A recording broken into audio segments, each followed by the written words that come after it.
개혁이라는 말은 한자로 고칠 개자를 썼고요. 특이하게 혁자를 가죽 혁자를 썼어요. 그러니까 이 말씀을 그대로 풀이해 보면 가죽을 고친다. 과거에 무두쟁이들이 가죽이 시간이 흐르면 뻣뻣해집니다. 쓸모없게 된 가죽을 기름칠을 하고 다시 손질을 해가지고 쓸모있게 만들어내는 것, 그것을 개혁이라고 했다는 거예요. 그러니까 개혁과 혁명은 달라요. 혁명은 기존의 체계를 완전히 바꾸고 변화시키는데 그것을 위해서라면 심지어 폭력도 정당화합니다. 그러나 개혁은 다른 개념이에요. 개혁은 새로운 걸 만들어내는 게 아니에요. 본질로 돌아가는 거예요. 그래서 회복의 의미가 있죠. 그래서 성경에 개혁이라는 말은 없지만 부흥이라는 단어가 등장합니다. 근데 이 부흥이라는 말이 리바이벌, 다시 살린다. 그런 의미에서 볼 때 저는 개혁과 부흥은 동일한 선상에 있다. 그렇게 생각합니다. 지금부터 507년 전 마르틴 루터가 비텐베르크 성당에 95개 반박문을 붙이면서 시작된 종교개혁. 그러나 루터는 훗날에 자신이 개혁자로 불릴 거라고 생각 안 했을 것 같아요. 그의 시작은 순수했다고 봅니다. 이거는 아니다. 이것이 과연 믿음이라 할 수 있느냐. 오늘 이 시대에 교회를 보라. 과연 말씀대로 믿고 있느냐. 그 문제의식을 가지고 용기 있게 나선 것뿐입니다. 그래서 그가 내건 슬로건이 오직 성경으로. 다른 것 없다. 특별하고 새로운 것이 아니고 교단을 만들자는 것도 아니고 어떤 교리를 강화하자는 것도 아니다. 말씀으로 돌아가자. 오직 성경으로 돌아가서 사람들이 많이 그 길을 간다고 하지 말고 지금까지 해왔다고 그렇게 하지 말고 성경의 가르침대로 충실히 가야 된다. 이것이 바로 개혁의 시발점이었습니다. 오늘 본문 1절을 다 같이 보시겠습니다. 시작. 이스라엘아, 내 하나님 여호와께로 돌아오라. 네가 불의함으로 말미암아 엎드러졌느니라. 오늘 호세아 선지자는 타락하고 망가진 이스라엘을 향하여 촉구합니다. 여호와께로 돌아오라. 그것이 개혁의 시작입니다. 사실은요, 모든 문제는 우리가 이제 문제가 많잖아요. 질병, 가난, 고난, 시련, 관계, 아픔, 천재지변, 여러 가지 인생의 고난과 위기가 많은데 그런 걸 통틀어서 문제라고 그래요.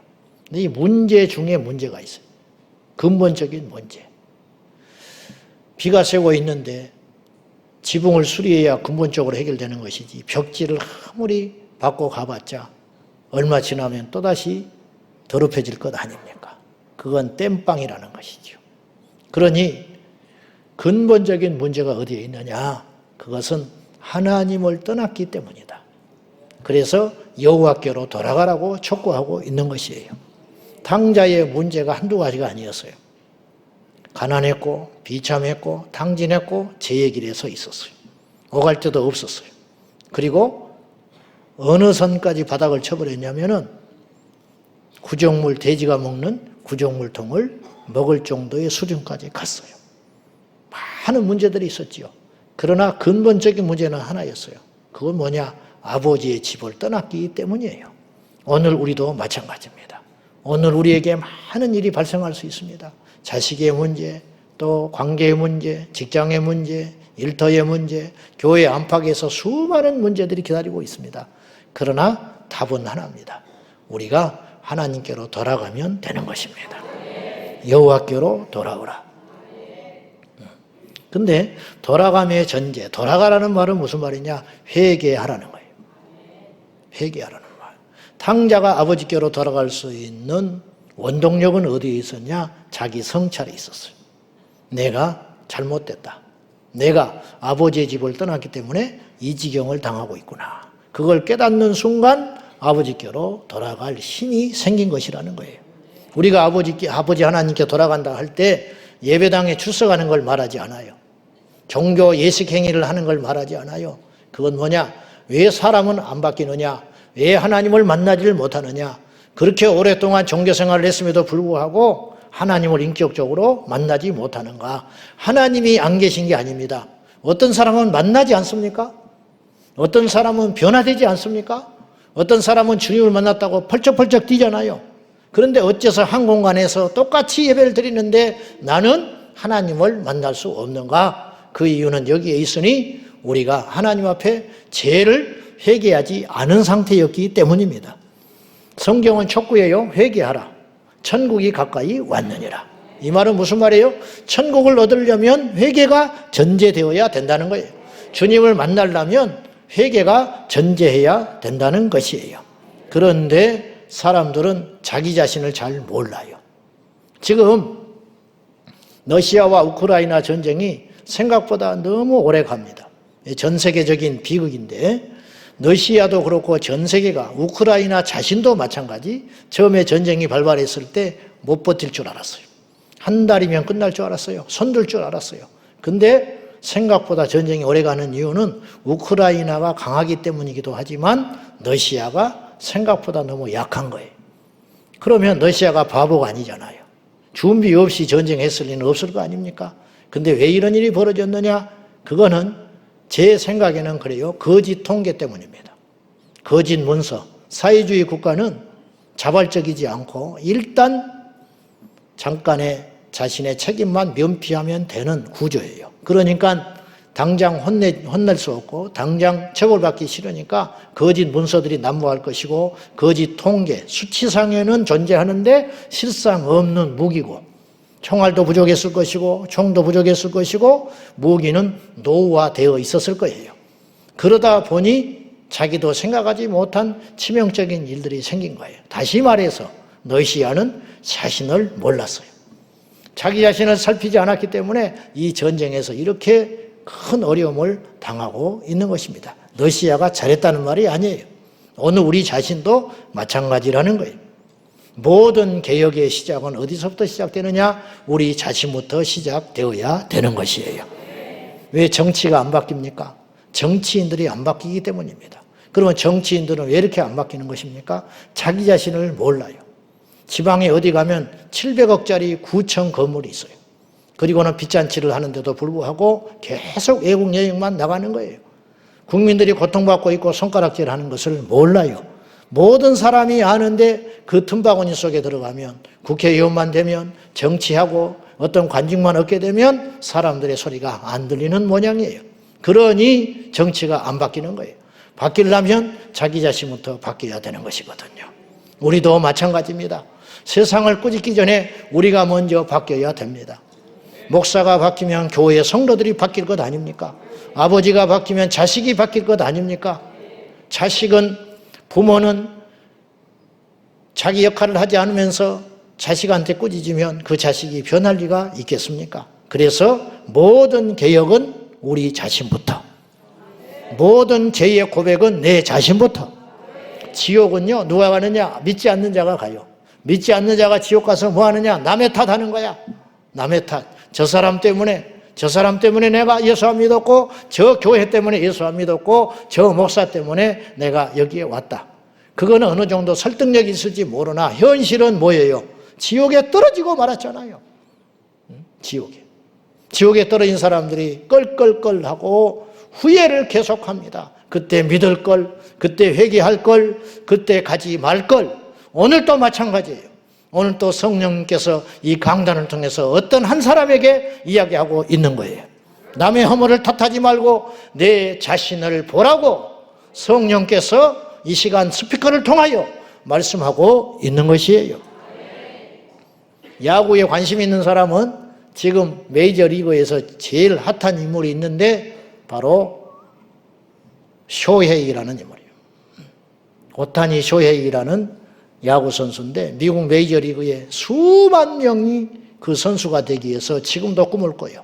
그 중에 몇십 명 선택돼 가지고 그 틈바구니에서 살아가는 거예요.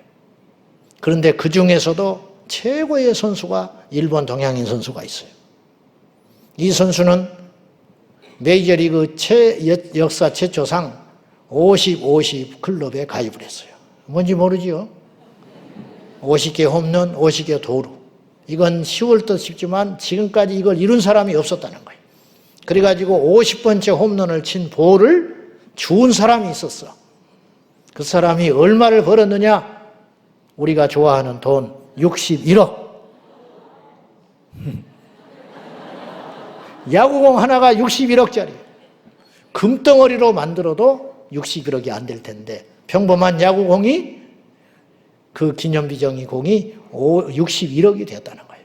그런데 그 공을 날아왔을 때 딱 붙잡은 사람이 처음 사람이 아니에요.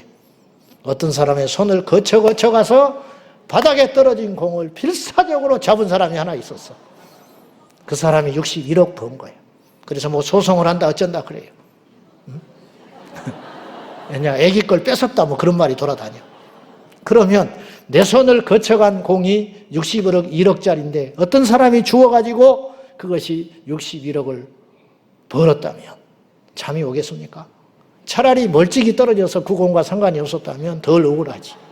내 손을 61억이 지나가 버린 거야. 나는 그분은 평생 야구장 안 갈 것 같아. 야구 안 볼 것 같다 이 말이죠. 여러분 지옥에 가서 후회하고 영원히 내가 그때 왜 그랬을꼬? 왜 내가 그때 회개하지 않았을꼬? 왜 내가 그때 죄를 버리지 못했을꼬? 후회하는 인생이 얼마나 많겠습니까? 우리는 절대로 그 길을 걸어가지 말아야 할 것입니다. 성경은 우리에게 먼저 회개하라고 요구합니다. 이사야서 55장 7절입니다. 다 같이 시작. 악인은 그의 길을, 불의한 자는 그의 생각을 버리고 여호와께로 돌아오라. 그리하면 그가 긍휼히 여기시리라. 우리 하나님께로 돌아오라. 그가 너그럽게 용서하시리라. 자, 여기서 하나님께서 용서하신다고 그랬어요. 용서하심의 전제는 뭐예요? 돌아와야 하는 거예요. 돌아와야 용서를 하든 먹여주든 처벌을 하든 할 거 아니에요. 일단 하나님께서 용서하시기 위해서는 전제 조건이 돌아와야 하는 거예요. 돌아올 때에 그냥 오는 게 아니라는 거예요. 너의 죄를 버리고 돌아오라. 하나님은 만놀이 여김받지 않는다. 우리 하나님은 업신 여김받지 않는다. 하나님은 절대 속일 수 있는 분이 아니라는 뜻이에요. 여러분, 주님이 모르는 게 있겠어요? 지금 주님께서 그냥 봐주고 계시는 거예요. 우리는 주님이 모를 것처럼 여겨집니다. 그런 착각에 빠져가지고 세상에서 방탕하게 살아갑니다.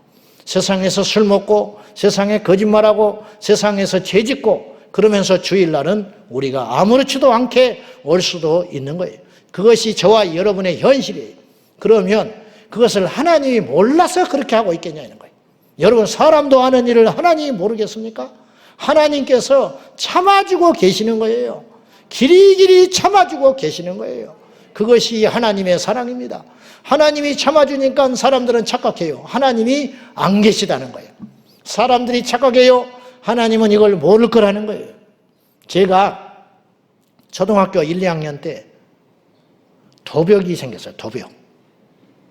귀신이 들어와가지고 도둑놈이 됐어. 그래가지고 아버지 양복 주머니를 자꾸 탐하기 시작한 거예요.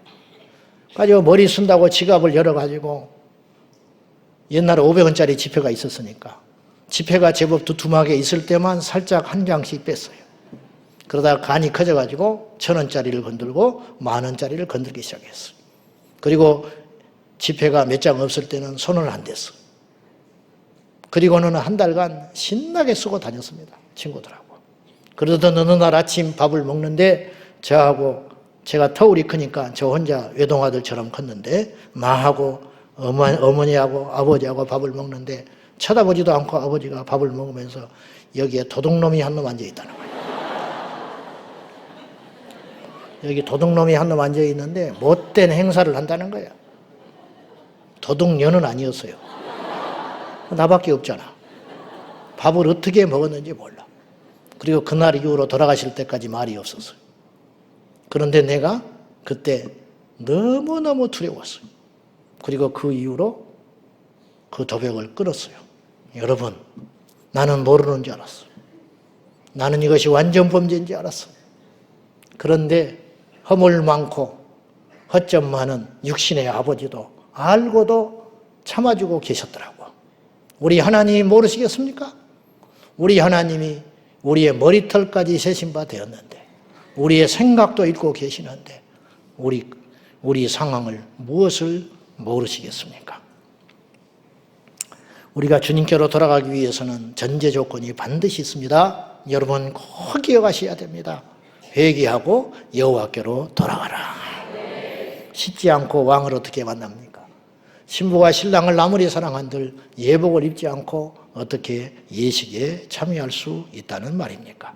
우리가 하나님께 나아갈 때는 재물을 신경 쓸 때가 아닙니다. 재물 대신 거룩을, 교만이 아닌 겸손함을, 복을 담을 그릇을 준비하기 전에 애통의 눈물을 담아서 하나님께 나아갈 때 우리 주님께서 우리를 용서해 주실 줄로 믿습니다. 우리가 먼저 우리 자신을 살펴야 됩니다. 할렐루야. 갈라디아서 6장 4절과 5절입니다. 시작. 각각 자기의 일을 살피라. 그리하면 자랑할 것이 자기에게는 있어도 남에게는 있지 아니하리니 각각 자기의 짐을 질 것이라. 자기를 먼저 살피면 돼요. 남의 허물이 어느 날 자꾸 들어와요. 목사는 더 그럴 수 있죠. 자기는 지불도 없으면서 가르친답시고 저 집사는 왜 그러냐, 저 사람은 왜 그러냐, 저런 사람은 왜 이렇게 변화가 안 되느냐. 어느 날 보니 그 사람이 허물이 큰 게 아니고 내가 교만한 거라. 지금 남의 허물이 보이십니까? 그건 내가 문제가 있는 것입니다. 먼저 우리는 각각 우리 자신들을 살피는 지혜와 믿음이 있기를 예수님의 이름으로 축원합니다. 오늘 2절 말씀을 한번 보시죠. 자, 특이한 말씀이 하나 있어요. 시작. 너는 말씀을 가지고 여호와께로 돌아와서 아뢰기를 모든 불의를 제거하시고 선한 바를 받으소서. 우리가 수송아지를 대신하여 입술의 열매를 주께 드리리이다. 이 말씀을 주목해서 보시면 우리는 흔히 하나님께 와서 말씀을 받는다고 생각하잖아요. 그게 틀린 말은 아니죠. 근데 오늘 호세아 선지자는 이스라엘 백성들 우리에게 오늘 촉구하기를 말씀을 가지고 여호와께로 돌아와라. 이게 무슨 말이냐? 말씀대로 살았는지를 점검하라. 그런 뜻입니다. 점검하라. 우리는 하나님께 올 때 말씀을 가지고 와요. 그렇잖아요? 성경책 들고 오잖아요. 그리고 말씀을 하나님께 놓고 가버리는 것 같아요. 말씀을 놓고 가버리니까 세상에 말씀이 없지. 제가 예전에도 말했지만은 성경 읽기가 만만치 않을 수도 있어요. 그러면 시간이 없다든지 의지가 약해서 성경을 읽지 못한다면은 1년 52주 교회를 오면 주일날 설교는 잊어버린다 치고 읽은 본문은 있을 거 아니에요. 아주 특별한 경우가 아니면 52번의 새로운 말씀을 우리가 매주 접하게 되는 거예요. 그러면 그 말씀을 읽고 그 말씀을 듣고 그 말씀을 마음에 새겨서 그 말씀대로 살아가기로만 한다면 1년 동안 52번의 우리 잘못과 우리의 죄악을, 우리의 악한 습관들을 하나님 앞에 정리만 할 수 있다면 우리가 성자가 되지 않겠습니까? 그런데 이게 10년이면 520번이요. 30년이면 1500번의 말씀을 좋게 들었는데 어째서 우리는 한 가지도 고치지를 못하느냐. 이것은 우리에게 대단히 큰 문제가 있다는 거예요. 하나님이 오늘 우리에게 호세아 선지자를 통하여 촉구하는 거예요. 말씀을 가지고 와라. 말씀대로 살았느냐. 내 의지, 내 열정, 내 정열 다 필요 없는 것입니다. 세상의 욕심과 세상의 사상과 세상의 가르침은 그때마다 시류에 따라서 변하기 십상해요. 오직 변하지 않는 진리의 말씀. 모든 남녀노소 어느 때나 모든 인생에게나 모든 상황 속에 우리의 지침이 되고 기준이 되고 우리를 안전하게 지켜내는 그 보물 중에 보물, 그것은 바로 하나님의 말씀입니다. 이 말씀을 가지고 와라. 말씀을 가지고 나와 함께 보자. 네가 이 말씀대로 살았느냐? 네가 이 말씀에 어느 정도 순종했느냐? 우리 주님께서 우리에게 촉구하고 있는 거예요. 마지막 우리 3절 다 같이 우리 읽어보겠습니다. 시작. 우리가 앗수르의 구원을 의지하지 아니하며 말을 타지 아니하며 다시는 우리의 손으로 만든 것을 향하여 너희는 우리의 신이라 하지 아니하오리니 이는 고아가 주로 말미암아 긍휼을 얻음이니이다 할지니. 우리의 결단. 호세아 선지자가 이스라엘 백성들에게 촉구합니다. 다시는 앗수르의 구원을 의지하지 말고 말을 타지 말며 다시는 너희들의 손으로 만든 우상을 하나님이라고 말하지 말라. 앗수르의 권세를 의지하지 말고 앗수르의 힘을 의지하지 말고 방백과 사람과 재물을 의지하지 말고 말을 타지 말며, 말을 탄다는 건 병거를 의지하지 말라는 말이에요. 전투 병기를 의지하지 말고 오직 여호와 하나님만 의지하며 사람들이 만들어놓은 헛된 우상을 가리켜 하나님이라고 부르지 말고 오직 하나님만 의지하고 믿으라. 인생의 생사화복이 지식에 있지 아니하고 세상의 줄에 있지 아니하고 배경에 있지 아니하고 하나님께 있음을 믿습니다. 그러므로 우리는 철저히 우리 자신들을 회개하고 여호와께로 말씀을 들고 나가서 하나님 앞에 책망을 듣고 하나님 앞에 찔림을 받고 하나님 앞에 말씀으로 수술을 받아서 흐트러지고 헛된 데 마음을 두었던 우리 자신들을 철저히 점검하며 다시 한번 세상의 방백을 의지하지 말고 권력 집단을 의지하지 말고 재물을 의지하지 말고 나의 얄팍한 재주를 의지하지 말고 병거를 의지하지 말고 세상의 헛된 우상을 하나님이라고 착각하지 말고 오직 하나님만 신뢰함으로 그 길을 걸어가는 진정한 개혁자, 나로부터 바꾸는 저와 여러분 될 수 있기를 예수님의 이름으로 축원합니다. 개혁은 새로운 것이 아니에요. 정상으로 돌아가는 거예요. 회복하는 것입니다. 오늘 종교개혁주의를 맞이하여 10월 27일 연합예배를 드리기 위하여 지방에서 심지어는 외국에서 들어오신 분들이 꽤 있습니다. 그러나 오늘 우리의 목적을 분명히 해야 됩니다. 한 번 행사로 끝나는 것도 아니고 숫자 불려서 어떤 소리를 관철시키는 자리가 아니라 하나님 앞에 기도하는 자리인 것입니다. 하나님, 우리의 기도를 들어주십시오. 우리 힘으로 할 수 없는 이 상황 속에서 오직 바라고 의지할 분은 우리 주님밖에 없으니 주님, 애통하는 우리의 기도를 들어주시라고 나아가는 자리인 것입니다. 그러므로 우리가 성숙해야 하고 세상을 꾸짖기 전에 우리 자신을 먼저 하나님 앞에 철저히 회개하고 성찰하며 다짐하고 변화를 결심하는 그러한 자리가 되어야 할 줄로 믿습니다. 우리 모두 회개하는 마음으로 그리고 이 세상을 애통하는 마음으로 이 모든 죄악들이 내 자신에서 비롯됐다는 책임의식을 가지고 주여 내 자신부터 변화되겠습니다. 내 자신부터 죄를 버리겠습니다. 내 자신부터 말씀을 모르는 것이 아니라 아는 이상 아는 말씀대로 철저히 살아내 보겠다고 또다시 결단하고 결심하는 생명의 자리가 되기를 예수님의 이름으로 축원합니다. 기도하겠습니다. 이 시간에 우리 다 같이 한번 자리에서 일어나셔서, 불편하시지 않으면 다 같이 일어나셔서 우리 하나님 앞에 마음을 모아서 통성으로 기도할 적에 하나님, 오늘 12.7 연합예배가 이벤트가 되지 아니하고 하나님의 불이 임하는 거룩한 예배가 되게 하여 주시고 하나님만이 드러나고 하나님만이 영광 받으시는 산 예배가 되게 하여 주시며 수많은 성도들이 모여들 때에 단 한 건의 불미스러운 일도 일어나지 않도록 주께서 지켜주시고 보호하여 주시며 이 예배가 끝난 후에, 이 행사가 끝난 후에 한국교회가 눈을 뜨고 깨어나서 이 포괄적 차별금지법을 막아내는 거룩함으로 무장하게 해달라고 우리 다 같이 동성으로 우리 하나님 앞에 간절히 믿음으로 부르짖어 기도하겠습니다. 살아계신 아버지 하나님, 이 시간 간절히 합심하여 기도합니다. 오늘 12.7 연합예배를 앞두고 온 성도들이 마음을 모두와서 간절히 기도하오니 주여 응답하여 주옵소서. 모든 문제가 나에게 있었습니다. 내가 변하면 우리가 변하고 우리가 변하면 이 나라가 변하고 이 나라가 변하면 세상이 변하게 될 줄로 믿습니다. 내가 타락하니 우리가 타락하고 우리가 타락하니 나라가 망가지고 이 나라가 타락하니 온 세상이 타락해져 있습니다.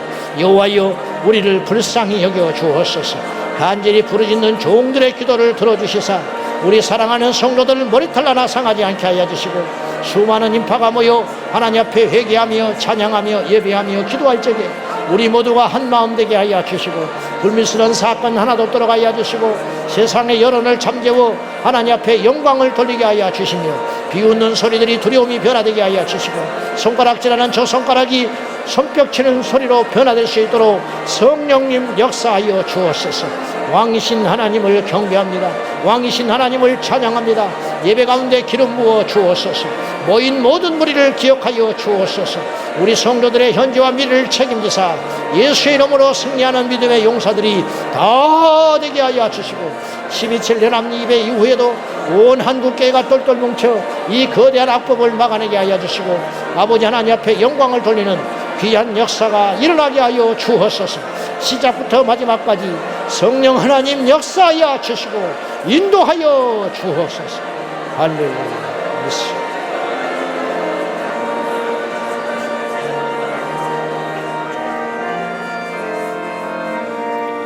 역사의 주관자시고 이 나라의 민족의 통치자시며 우리의 왕이신 하나님 아버지, 오늘 12.7 연합예배 이러쿵저러쿵 말은 많으나 저희가 믿음으로 나아갑니다. 주여, 모든 것들을 주관하여 주시고 그 예배 가운데 성령님 강하게 임재하여 주셔서 하나 되게 하시고 주님만이 영광을 받으시는, 사람의 자치가 사라지고 하나님의 음성만 널리 퍼지는 귀한 예배 되게 하여 주옵소서. 단 한 건의 불미스러운 사건이나 사고 없도록 하여 주셔서 전능하던 손들이 두려워지게 하시고 손가락질이 변하여 환호가 될 수 있도록 기억하여 주시며, 주님 간절히 기도하오니 12.7 연합예배 이후에 한국교회가 깨어 일어나게 하시고 온전히 하나 되어 이 거대한 악법을 막아내는 지상 유일의 국가가 되게 하여 주옵소서. 우리 제자 광성교회 성도들을 기억하여 주시고 이들의 눈물, 흘린 눈물과 땀을 기억하시며 우리 후대를 지켜 주옵소서. 우리 주님 다시 오실 날이 가까운 이때에 깨어 일어나게 하여 주시고 벌거벗은 자로 죄악 중에서 주님을 맞이하지 아니하고 의로운 하나님의 자녀가 되어 공중에서 예수님 맞이하게 하여 주옵소서.